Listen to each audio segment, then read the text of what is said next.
Dengan kalau sebelum Ura pun rakyat sedang dibuli, rakyat sedang ditindas dan hak mereka sedang dicabuli.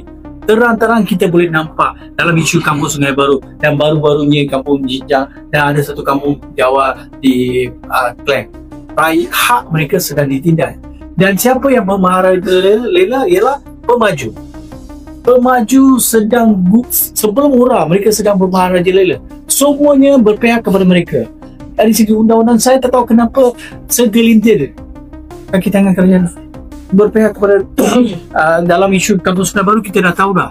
Ini kita dah tahu. Baru tadi pagi kami pergi bagi memorandum dekat DPKL menentang buli yang sedang berlaku di kampung Sungai Baru. So saya haraplah tak kira apa bangsa, tak kira apa agama, letakkan perbezaan politik sebelah, turunlah. Saya harap semua akan turun pada hari 4 ini.